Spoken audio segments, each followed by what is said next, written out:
尊敬的霍伊斯根主席，各位朋友、各位同事，大家好。Simultaneous translation。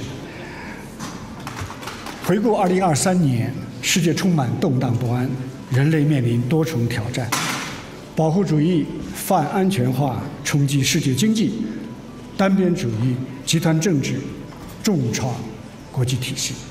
乌克兰危机延宕加剧，中东冲突硝烟再起，人工智能、气候变化、太空极地等新的挑战接踵而来。今天我在这里要向大家传递的最重要的信息是：不论国际风云如何变幻，中国作为负责任的大国，我们将始终保持大政方针的连续性和稳定性，坚定所动荡世界中的稳定力量。第一，中国愿做推动大国合作的稳定力量。大国对全球战略稳定负有关键责任。习近平主席明确指出，大国竞争不是这个时代的底色。国际形势越动荡，大国越要加强协调；风险挑战越突出，大国越要增进合作。今年是中美建交45周年，历史经验的教训表明，中美合作可以办成有利两国和世界的大事。中美对抗，两国和世界都会遭殃。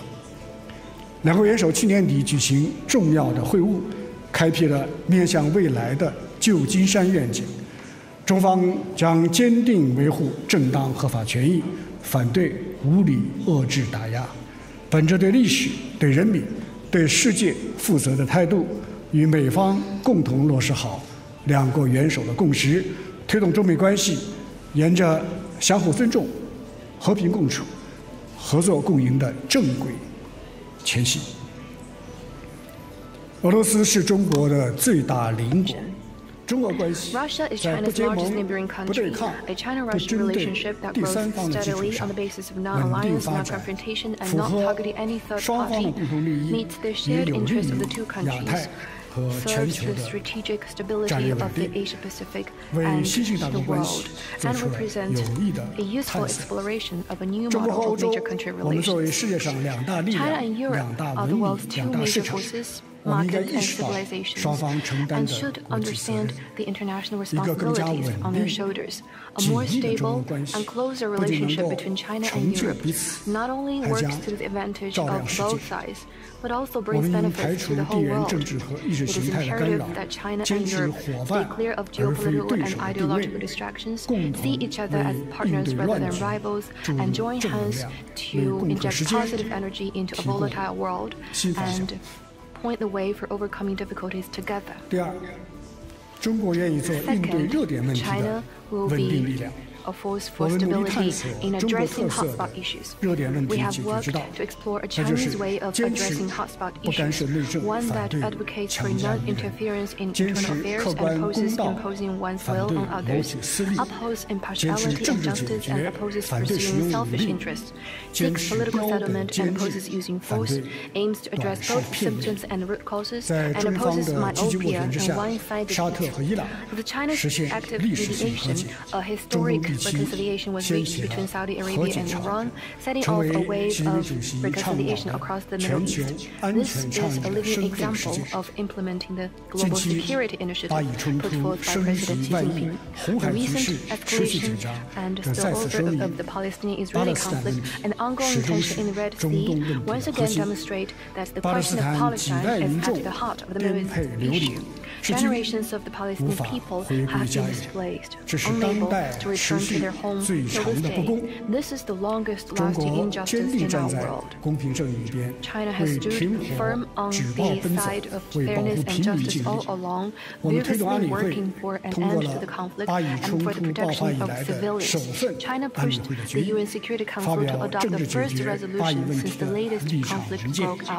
and issued a position paper on the political settlement of the conflict. China calls for accelerated efforts in establishing an independent state of Palestine and the convening of a more broad-based and effective international peace conference to truly realize the peaceful coexistence between Palestine and Israel.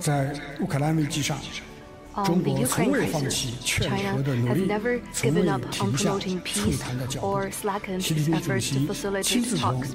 President Xi Jinping had in-depth exchanges with world leaders, including Russian and Ukrainian leaders, playing a constructive role in addressing the crisis. China also published its position paper on this matter, and its special envoy traveled intensively to mediate among different parties. Behind all this, there's only one goal that China hopes to achieve, that is to build consensus for ending the conflict and pave the way for peace talks. China has made tireless efforts for the political resolution of the Korean Peninsula issue. Now the most pressing task is to prevent a vicious cycle, address relevant parties' reasonable security concerns, and de-escalate and stabilize the situation. On Myanmar, with China's efforts, various parties of the country signed a ceasefire agreement in the Chinese city of Kunming, firmly safeguarding peace and stability in northern Myanmar. China encouraged ASEAN to facilitate the proper settlement of the Myanmar issue without interfering in the country's internal affairs. China also actively supported Afghanistan in building an inclusive political framework and adopting moderate policies to forestall the resurgence and spread of terrorism. With a vast territory and over a dozen neighboring countries, China faces complex disputes left from history. On that, China has stayed committed to managing differences through consultation and resolving disputes through dialogue. China stands ready to work with ASEAN to accelerate consultations on a code of conduct in the South China Sea, advance maritime cooperation and joint development, and build the China-South China Sea into a sea of peace, cooperation and friendship. Third, China will be a force for stability in enhancing global governance. The international system today is under serious strain from unilateralism and power politics. It has thus become a common core of the international community to revitalize multilateralism and work in solidarity to pause through. In China's view, the authority and central role of the United Nations can only be further strengthened, not weakened. And the purposes and principles of the UN Charter are all the more important, not outdated. China has dispatched the most peacekeepers among the permanent members of the UN Security Council and is the second largest contributor to the UN regular budget and peacekeeping assistance. China supports the Security Council in playing a primary role on peace and security. We support the UN in holding the Summit of the Future to explore more solutions to the challenges. In the face of the climate threat, China has contributed to the UAE consensus at the COP28 UN Climate Change Conference. China will cut carbon emissions by the biggest margin in the world in the shortest time frame in history, and will, without doubt, deliver on this commitment. When it comes to challenges from AI, China supports establishing an international AI governance institution under the UN framework to jointly safeguard humanity's well-being. China worked actively to enhance solidarity and cooperation with the Global South. China promoted the historic expansion of BRICS and gave support to the African Union to join the G20, with a view to increasing developing countries' representation and voice in global affairs and contributing to a more balanced and effective global governance architecture. As the largest developing country, China has been doing its best to provide more public goods to the world, from the Belt and Road Initiative to the Global Development Initiative, the Global Security Initiative, and the Global Civilization Initiative. China has stayed committed to cooperation, openness, and equality, and contributed its share to meeting global challenges.